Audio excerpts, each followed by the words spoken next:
So let's start studying logic. And so in this series, basically, I'll be discussing about logic and the study of logic and how it evolved. Now, why exactly do we have to study about logic? Uh, well, basically,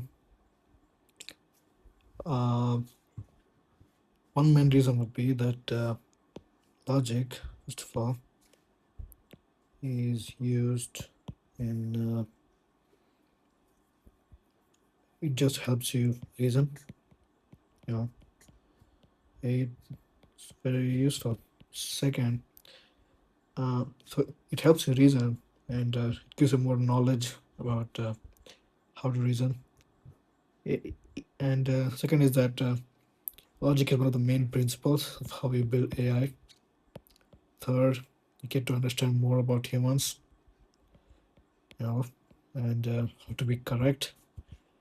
And it helps in because you know how to reason correctly.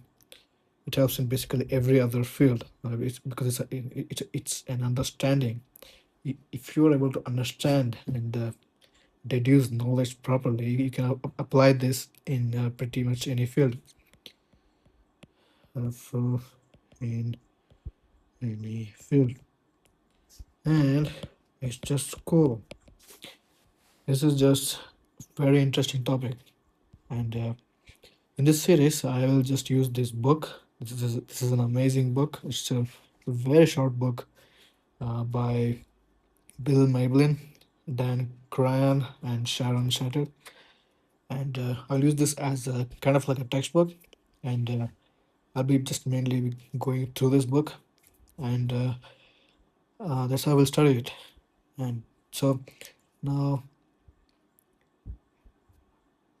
the book itself doesn't have chapters divided into it, but I have created chapters in it. So these are the chapters, and these are the chapters that we will be covering in this video. And in the next couple of videos, we will cover the other chapters in the book. And remember that the chapters that I have divided here, the book into, are not based on the actual importance of the concepts or the people in it, although that is one of the key aspects. But another key uh, criteria with which I have divided the chapters into is also that it's just also to make it easy to understand. So this way is better. This is a better way to divide those chapters, divide this book. So and yeah, so let's just get into it. So for the first chapter is Aristotle, the OG.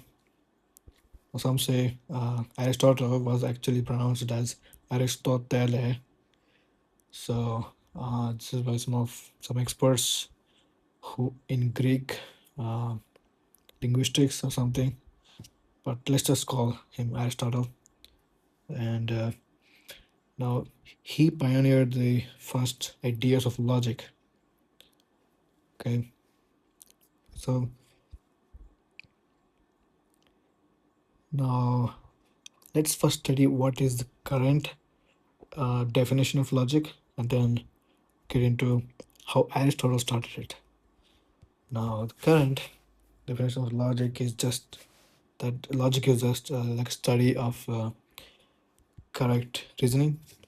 So it's just logic, it's just a study of correct reasoning. That's it. Just very simple definition on none other than Wikipedia. So now, as of today, logic is mainly divided into like formal logic, informal logic, and symbolic logic, mathematical logic, and now the division of these is not that much helpful, although it could be informative. So this is how it's divided, and you could also divide it like with reasoning types, like deductive logic, inductive logic, abductive logic, analogical logic, and let's just say like broadly, it's like formal and informal logic, and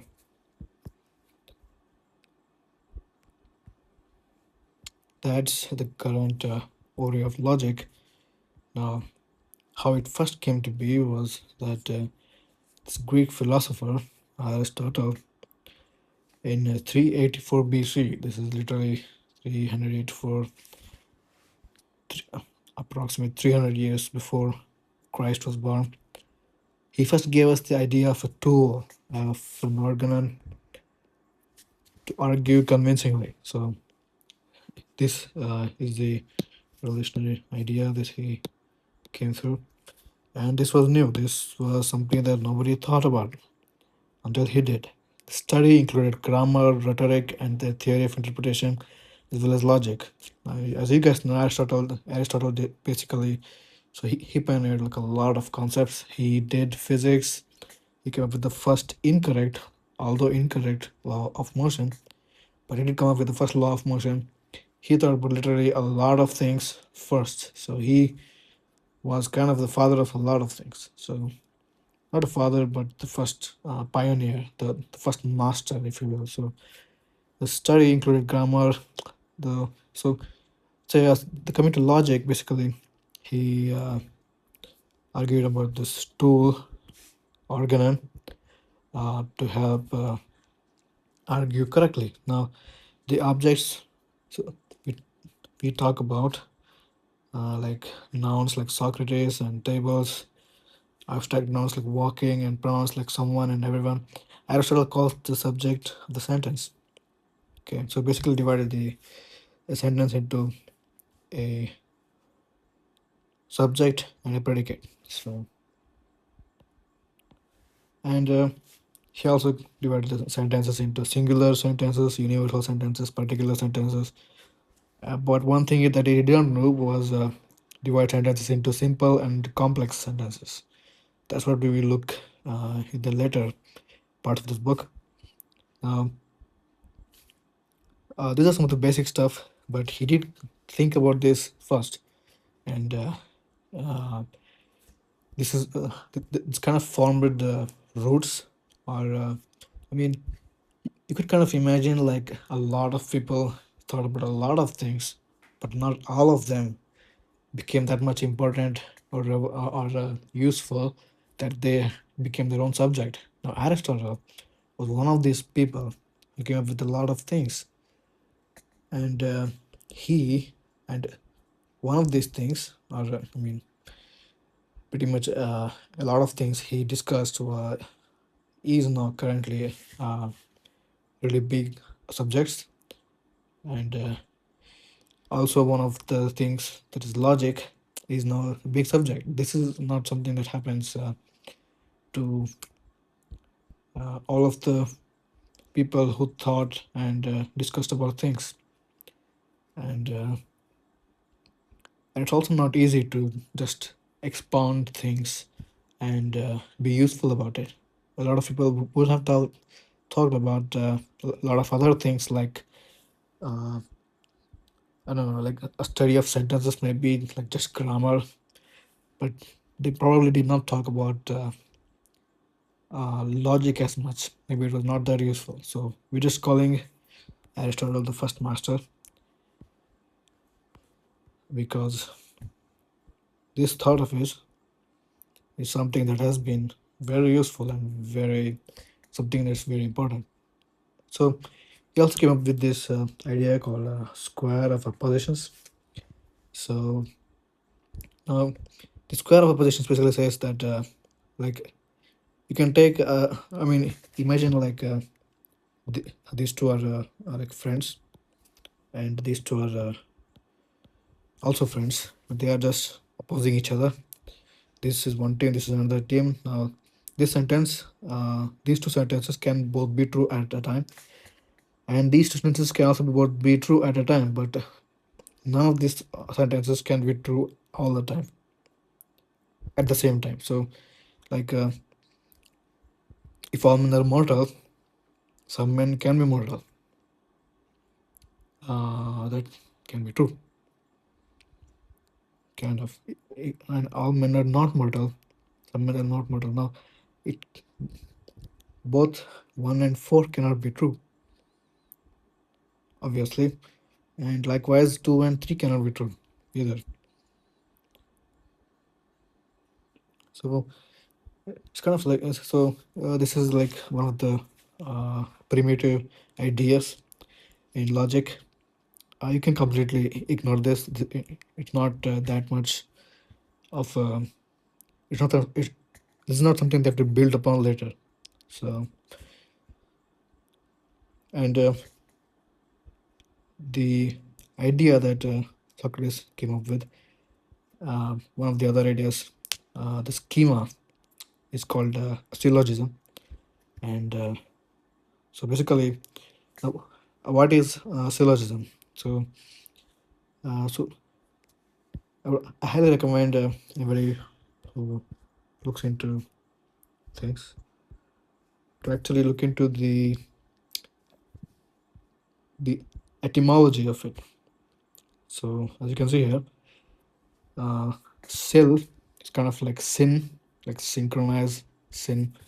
So sin, logic to reason. So to do reason with, that's what syllogism means. So something like that. So this idea of syllogism is also something that we use today. This is a revolutionary idea. This is like a classic idea. And as you can see, if there are two sentences like all men are mortal, Socrates is a man, Socrates is mortal. So you take like just two sentences. The third sentence follows those two sentences.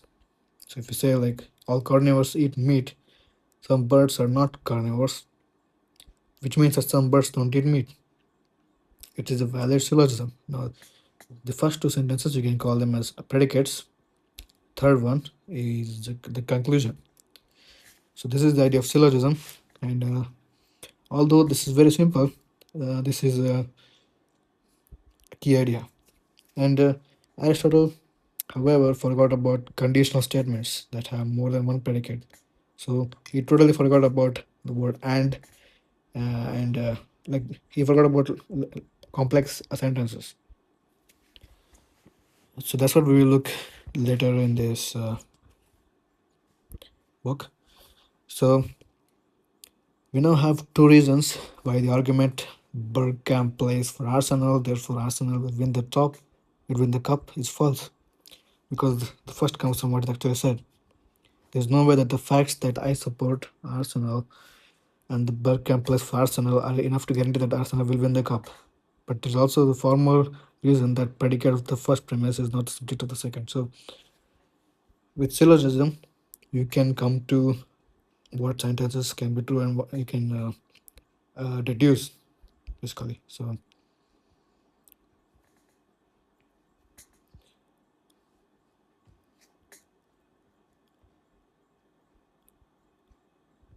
and so props to this guy, Chrysippus of Soli, around the just like 100 years later than Aristotle. He came up with the connectives for the first time, or at least he is the earliest person that we know of to come up with the complex statements. So Socrates is a man and Zeno is a man. This was a major achievement. Unfortunately, he was kind of forgotten. Now, so he's forgotten for a long time until another famous guy, who we'll see later, brought this idea back. So the second chapter, a few 2000 years later. So insert that meme from SpongeBob. So for 2000 years, literally nobody, not any major people came up with any idea that could change or improve upon what was built by the times of Aristotle. Maybe Indians did, maybe the authors of this book or me haven't yet studied it, but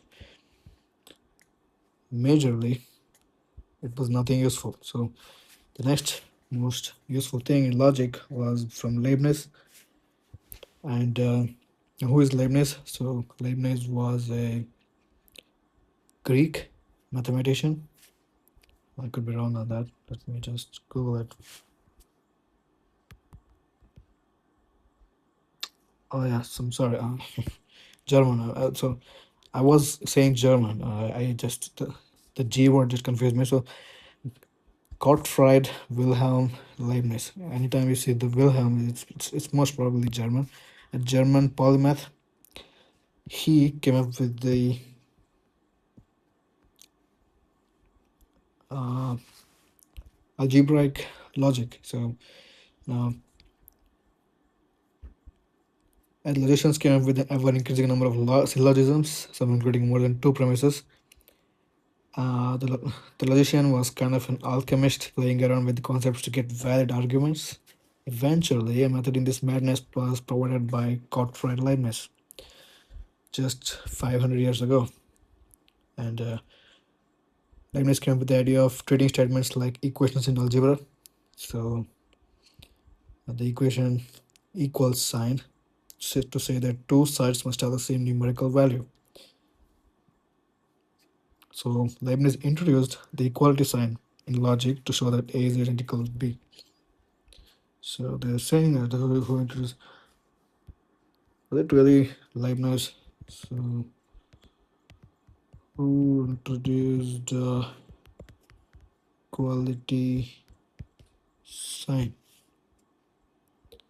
Okay, so it was Robert Ricord, Welsh mathematician and physician. Really, was it not Leibniz?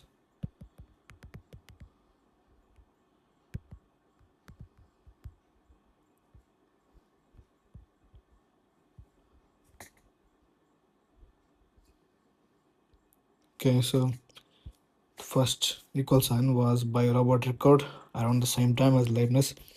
Now Leibniz used it majorly to in logic to say that two things are equal, identical. This has been known ever since as Leibniz's law. Two things are identical if everything that can be said of the one can be said of the other. You can say exactly of the same of two things and they are identical. These two sentences are identical. So now he came up with the kind of two sentences. Let's say, I mean, if there are two identical apples, you can say A equals A. And if A is B and B is C, then A is C. Now this is just exactly what Socrates said, right? Sorry, this is exactly what Aristotle already said. So what's new about Leibniz? Well, Leibniz also introduced two more things. That is, A can be equal to the negation of A. So like if Socrates is mortal, then Socrates is not immortal, which is just saying not mortal. So Socrates is not mortal. Those two negations cancel. So and also came up with the A is B equals not B is not A. So if Socrates is a man, then if you're not a man, then you're not Socrates. So you can kind of come up with these simple laws, simple examples from Leibniz laws. And with these, Leibniz could prove every possible syllogism. Instead of Aristotle's square of oppositions, Leibniz came up with the first real truth theory, deriving conclusions from pre-established laws by substituting identical symbols, synonyms with each other. Now, one of the most important things this entire series would be the reductio ad absurdum. Sounds kind of like a Harry Potter spell, doesn't it? Like expecto patronum. So the reductio ad absurdum. So you can use this. It is kind of like a magic spell, magical tool. It's actually like a magic wand. So it's a wonderful uh, idea which you can use to prove things as true as false. So Leibniz's preferred method of proof is an immensely important tool much loved by logicians and philosophers ever since, called reductio ad absurdum. Now, reductio. Now let's just. I mean, so what does reductio ad absurdum mean? So let's look at its etymology. So reductio ad absurdum etymology. So basically, it says that reduction to absurdity. So to disprove a logical argument by assuming that it's true. So if you see something that, I mean, let's say you see something that, I mean, like you see an apple, let's say. So you see an apple.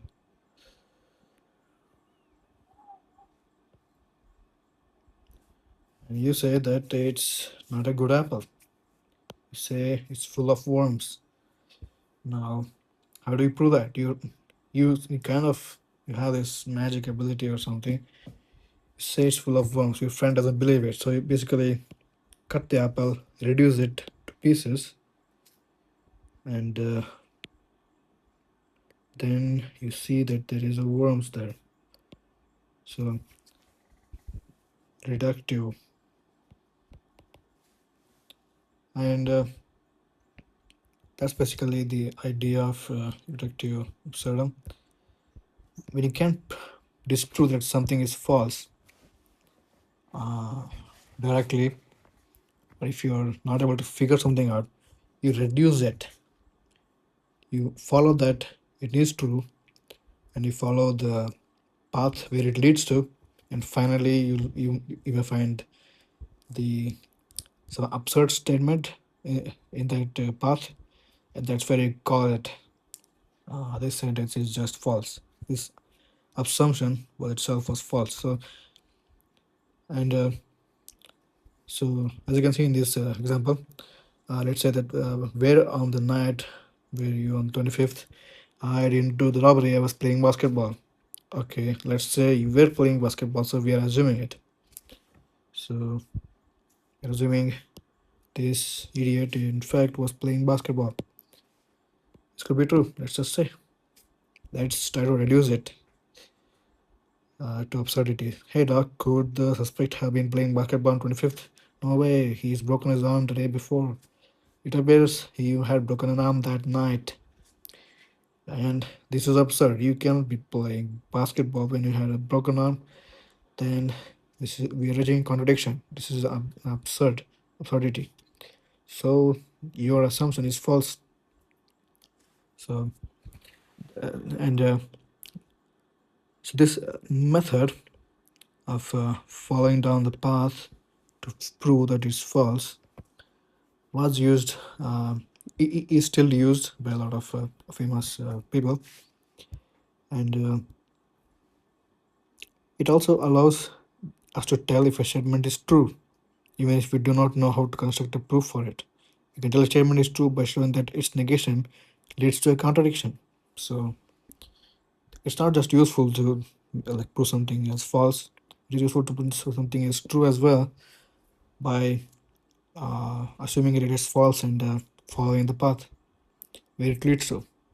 If you assume that it's false and if it leads to absurdity, then the statement is probably true. Now, this is kind of like a new organon. Now, organon, as you may remember, is the tool invented by Aristotle. This Leibniz tool is the new organon. This and there's a lot of people like Kant, Hegel, Marx, Russell, um, were heavily influenced by this guy, Leibniz. And well, there's Marx as well, as you can see. So this is as much political as it gets in this book. So going to the next chapter, modern logic with Frege. Not sure how you pronounce Frege. So is it Frege? I'll just call him Frege.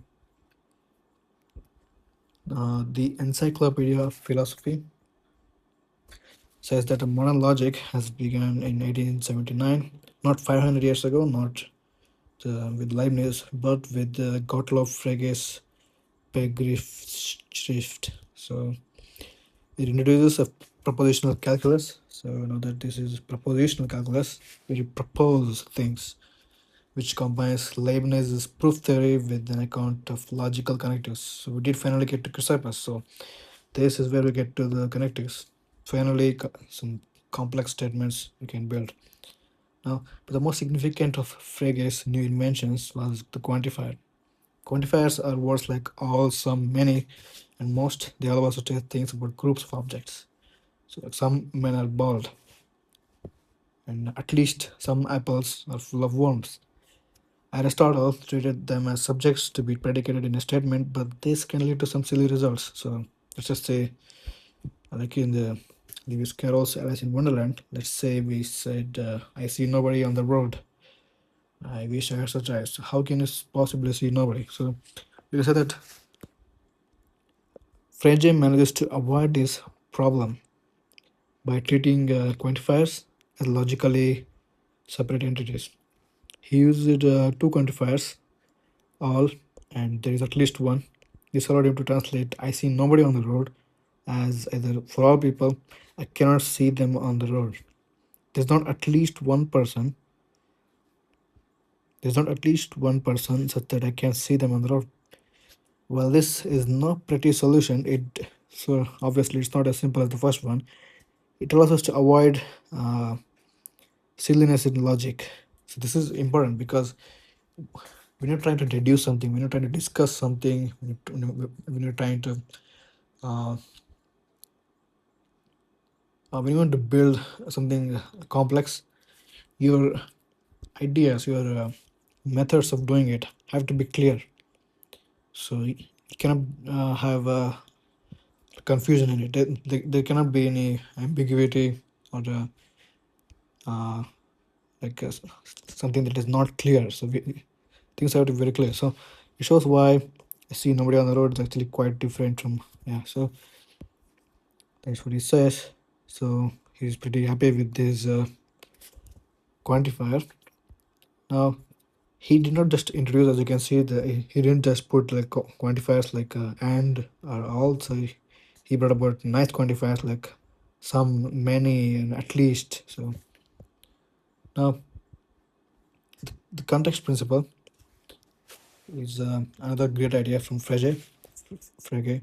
Uh, Frege suggested the context principle, which says that smallest unit that logic can deal with is a subject predicate statement or a proposition. Proposition contains a subject and predicate. It's only in the context of proposition as a whole that we know the meanings of the words which compose it. So everything depends on context, buddy, and the context must have the smallest unit, that is the proposition. Now, I mean, here as you can see, this is the Socrates statement. He said, so after drinking the poisonous drink, he said, I feel cold. Clearly, he's about to die. And, or, I mean, he has been poisoned. So, or this child is in snow. He says he feels cold. The context is pretty important here. And so it is only in the context of a proposition as a whole that we know the meanings of the words that compose it. So in this sentence, we see there is only I mean, the, Both are propositions, but they don't have any context. So this propositional calculus, um, even though it is the fundamental unit of Frege's logic, and it is known as a propositional calculus. So with it, we can assess the truth of complex propositions using connectives. But more than this, Frege showed that the connectives themselves are truth related. A proposition using one connective, example if then, may be transformed into an expression using the other connectives and not, without changing the truth of the complex statement. So if you are a bird, then you have wings. Could be phrased as you cannot have a bird and not have wings. So basically Frege's logic combines Chrysippus and Leibniz powers. So Chrysippus connectives and Leibniz ability to prove statements using substituting it with another synonym. It opens a way to extend these ideas and to include the equivalence of different connectives. But Frege's first law was an attempt to deduce mathematics from logic.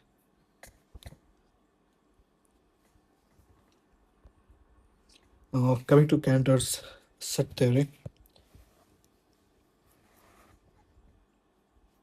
So Frege lived at a time of great mathematical and scientific invention. Obviously, this is like 1800s, uh, the beginning of industrial revolution, and all the years of Aristotle and all the after the Renaissance.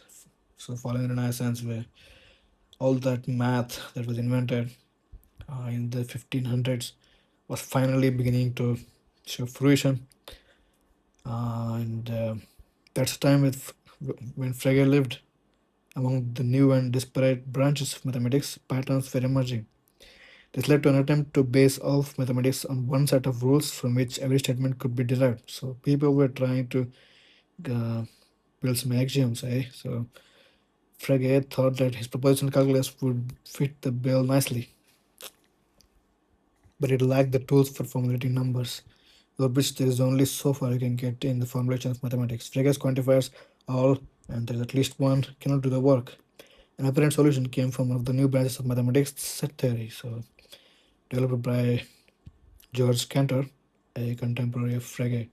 Sets are the most basic mathematical things imaginable. Now, they're basically the collections of elements that do not need to have anything in common. So every collection has a specific number of elements which can be compared with other number of elements in other sets. So first we talk about the common elements of sets A and B. Second, we have any element that is a member of A or B. So this is a member of A, this is a member of B, and four of these are either a member of A or B. Finally, we can say everything that is not a member of A. So these are not a member of A. They can be a member of B. They can be a member of neither. But they're not a member of A. That is a simple way of saying not A. So now coming to the next section, the usefulness of connectives.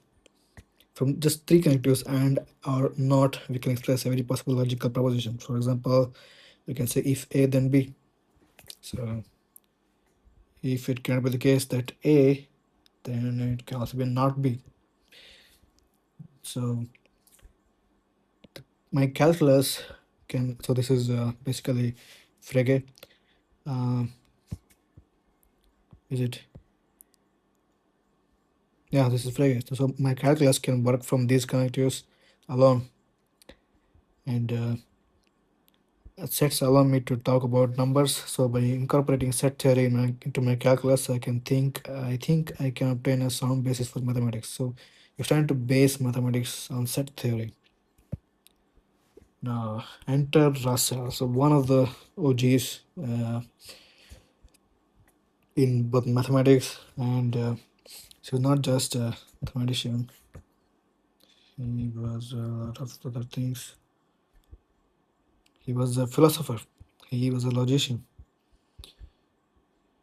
He wrote a great book, Western History of Western Philosophy. So he's known for a lot of these things.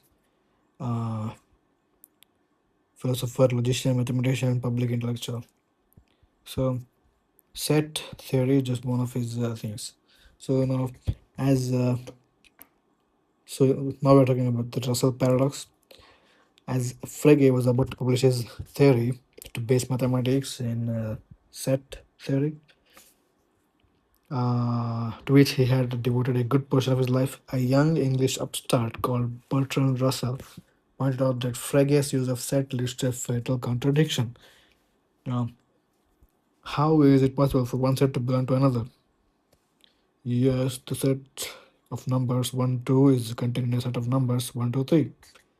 All the remains of the first are the members of the second. Do you say that the set can belong to themselves?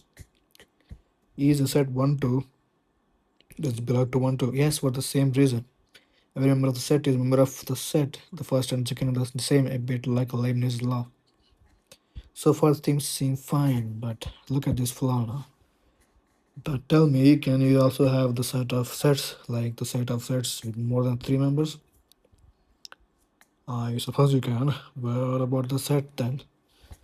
The set of all sets which are not member of themselves. That is the contradiction. How can you have a set of all sets to not member of themselves? Let me try it for you. So he wants a set of all sets. So this is the set of all sets. This is the set of all sets. How can it have so this basically contains all the sets like animals, your countries, your languages, all everything. Like this is the ultimate set. How can it contain sets that are not part of this? So this is the universe. Uh, let's say this is like literally everything. So how can this is basically like not in let's call it like the you you know how can this have sets that are not you, the ultimate set? These are outside. How can it have that? This is the basically the Russell paradox.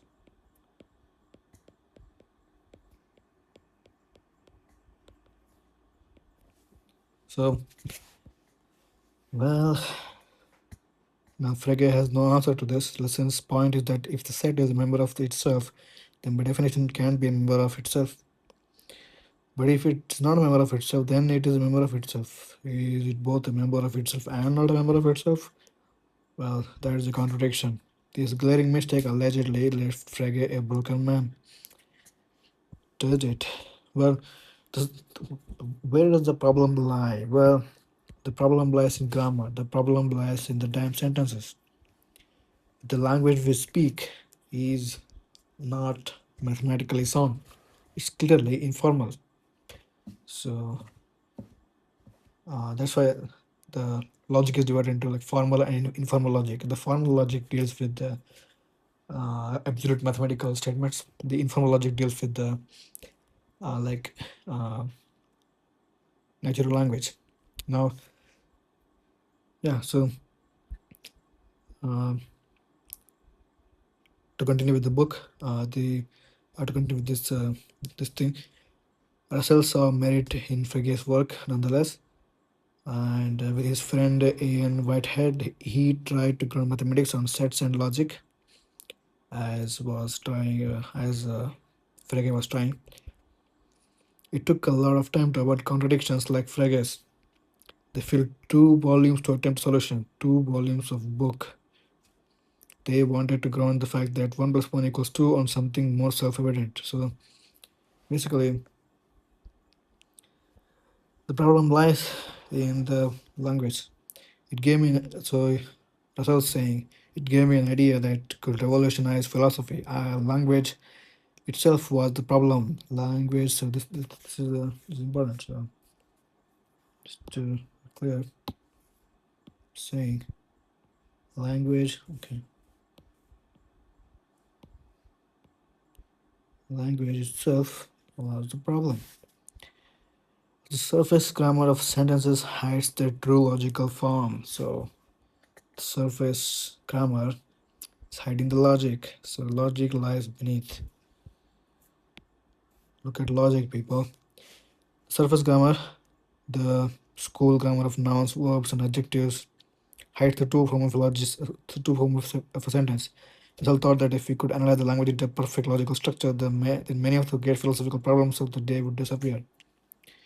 Now, yeah, they did write 2 volumes. Now, what did it actually do? So, brought predicates back into calculus and developed Frege's conception of quantifiers. This allowed him to distinguish all from some, and it removed the need to analyze existence as a predicate, which could cause a collection of problems. He also formulated Aristotle's square of oppositions by formulating the relations between quantifiers. Basically, he developed the first system in which you can do anything that you could do in any system of logic that came before. So, the, any previous theories or concepts of logic brought about by people before this point, uh, they could not prove all of the things that were said by the, the people that came before them. So, if there was Aristotle and then Leibniz and Chrysippus and people, this guy could not prove all of the statements by previous people as true. That was not possible. Button was the first guy. Russell was the first guy to prove all the. Um, so his system could do anything that you could do in any system of logic that came before. So this is the first of kind. So we say that all birds have wings and that there is not one thing that a bird does that is a bird and does not have wings. Then we have said the same thing. The quantifiers all and there is at least one are interchangeable and one can be substituted for another with negation symbols in relevant places. So, so this is an example of a syllogism, and as you can see, they are clearly false. So,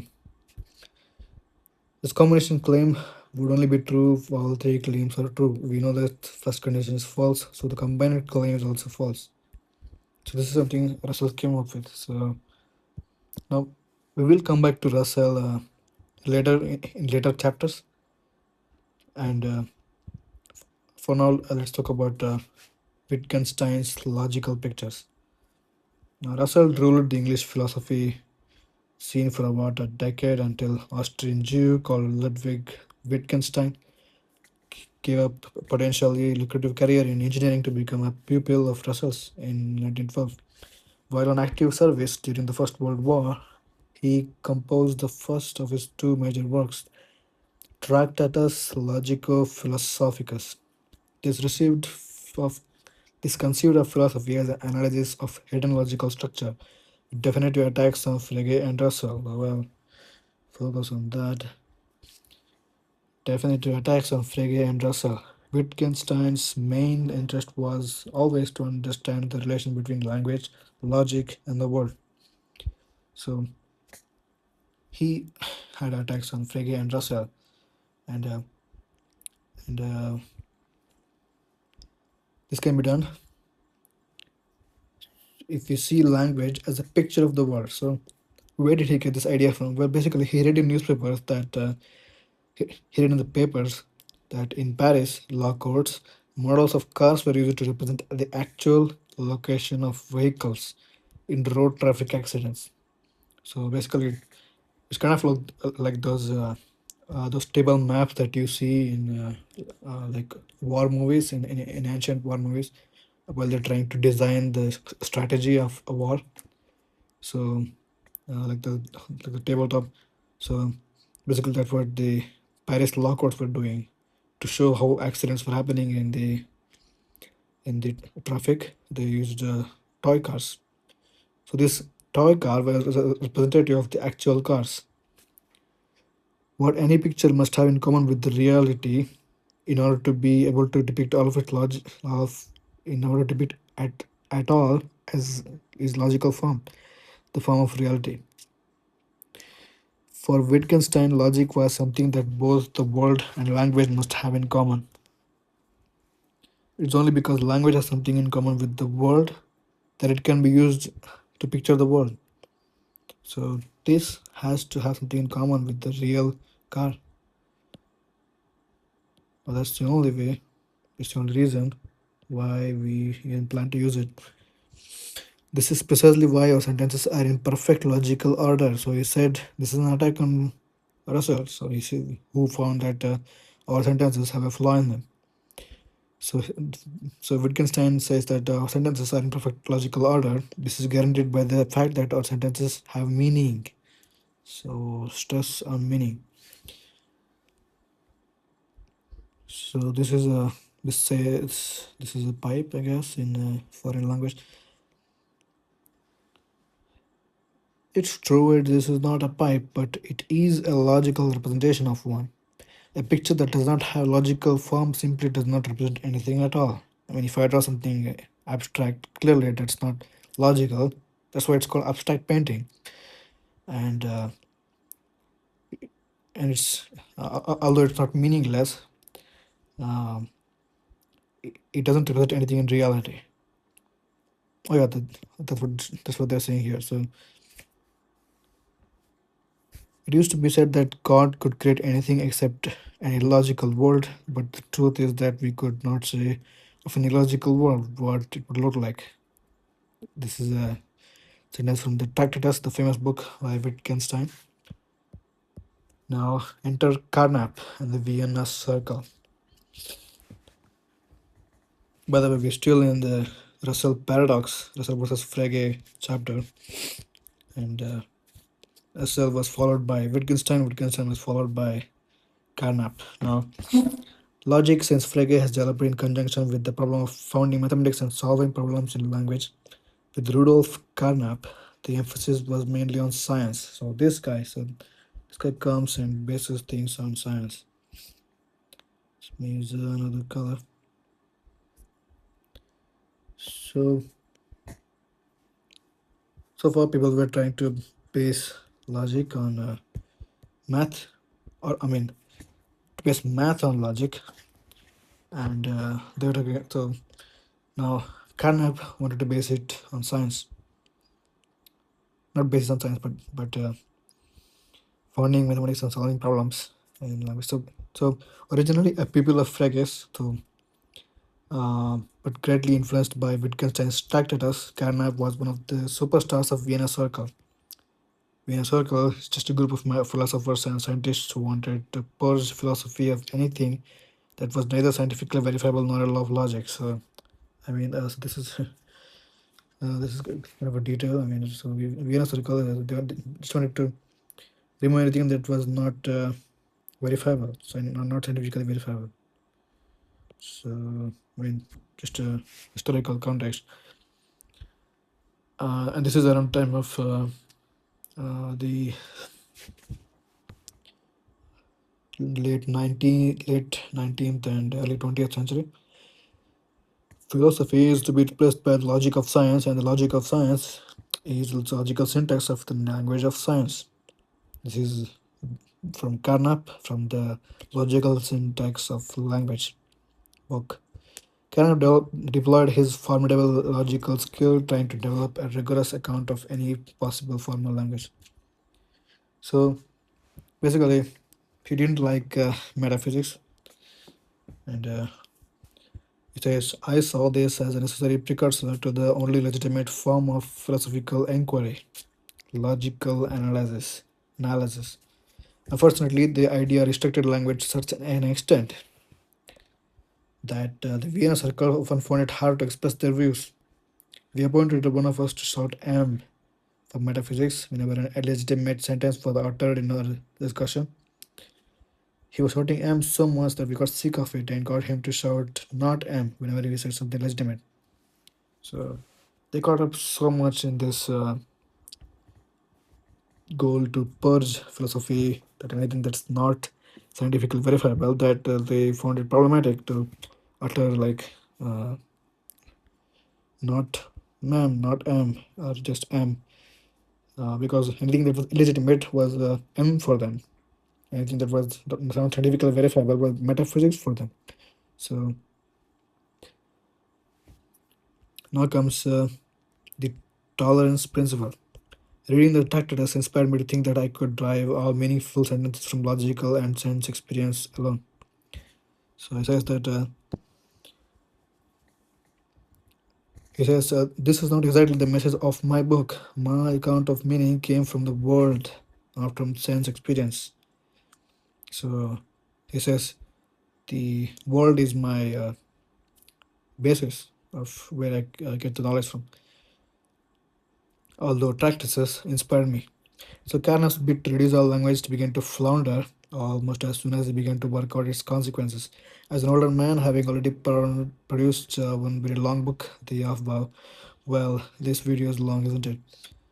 To defend his radical approach, Carnap came to relax his view as an outlined in another very long book, Logical Syntax. Now, his most important contribution to the history of logic and formal languages is the introduction of the tolerance principle, according to which there is not one but many logics. So he's trying to tolerate a lot of views of logic. I guess any expression in language is acceptable as long as there are sufficient rules governing its logical application. Coming to Hilbert's proof theory. Now, Hilbert wanted to. Uh, so this is basically the last part of this video. And Hilbert, not to be confused with Herbert, kind of looks the same to me. Frege and Russell's attempts to reduce math to logic and set theory are part of many attempts in the early 20th century to base math on solid logical grounds. Another notable attempts came from David Hilbert from the 1862 to 1943 times, who pioneered a form of logic called proof theory of, or meta mathematics. He wanted to base mathematics on this proof theory. He wanted proof theory to be something to base any subject on, not just mathematics, as we will see on in the later parts. Hilbert was interested in what the different branches of mathematics had in common. Every mathematical branch starts with a number of axioms or statements that are just assumed to be true and from which all the statements are in the branch are proven. Now, you guys might be aware of the axioms. First, led out by Euclid, I presume. So, axioms and postulates. Axioms, axiomatic statements are something that form the basis of anything. So, they must be consistent. They must be something that must be assumed as true. That was what an axiom is. Now, as long as none of these axioms contradict one another, they may be used to construct a possible branch of mathematics. I want to find a way of proving the consistency of any list of axioms. See, he wanted to base mathematics, the entire thing, the entire tree of mathematics, as you can see here, on axioms. And using proof theory, using his famous proof theory of logic. Any branch of mathematics that passed the Hilbert test would be proven to rest on a sound basis. Enter Gödel. Now, Gödel deserves his own chapter. Broadly speaking, Hilbert's method rests on the idea that we could unquestionably establish the consistency of something like geometry. Say, if we could show that we cannot derive this from its axioms, something equivalent to saying 1 equals 0, which is a prime mathematical absurdity. Hilbert, like Leibniz before him, used the reductio ad absurdum as his main tool. Hilbert's efforts to find the mechanism to prove consistency led a little more than preliminary results, that's it. But they did attract the attention of yet another young Austrian, Kurt Gödel, who was destined to become the greatest logician of 20th century. Gödel comes with his axe. At the age of 23, he says he has proved all propositions of Russell's predicate calculus as true, and but also that every should statement is provable in this logic. To use a bit of jargon, it is both coherent and complete. This discovery marked the start of 10 intensive years publication, which exerted profound influence on all subsequent developments in logic and the foundation of mathematics. So we will. So I'll try to answer now. Just to recap a bit, first discussed about Aristotle and how he came with the first ideas of logic, how he laid the foundation of it, and then came Chrysippus. He came up with the connectives. Nobody talked about it till 1,000 years later. Enter Leibniz. Leibniz then uses algebraic statements, and he gave one of the best things in logic, the reductio ad absurdum, to prove that anything is false. And that would be the new organon, the new tool in logic. Third chapter is the modern logic with Frege, which is just in the 1800s. He developed complex statements. He said that context is important. He said he talked about proposition, and that the most fundamental part of logic is a proposition. And then he used Cantor's step theory to base maths on logic. And then Russell came and said how the set theory that you're using to base logic on, to base math on, has problems. The problem lies in sentences. I will try to address this question of how Russell solved this in the next video. So that's kind of like what we'll see in the next video, what we didn't see in this video, which is not good. So how Russell solved it? How Russell solves the paradox, as we'll see in the next video. And what was Wittgenstein's answer to Russell? What was his attack on Russell exactly? That we will also see in the next video.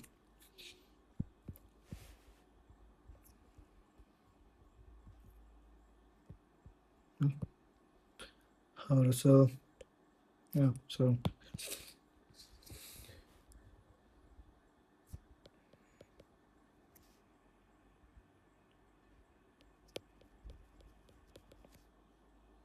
and what was Wittgenstein's attack on Russell?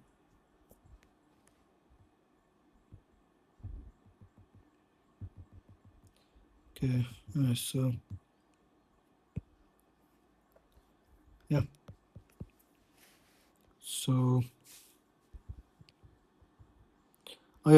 basically his Wittgenstein's attack was basically that sentences are in fact based in reality, but how was it actually attacked? So and then comes Vienna Circle with Carnap saying that he wanted to base logic on science. And then comes Hilbert's proof theory. He wanted to base math on set of axioms. Now, then comes Gödel's incompleteness theorem, which is pretty complex, and difficult, and that's what we'll discuss in the next set of videos. And yeah, that's it for this session. Thank you, and see you later.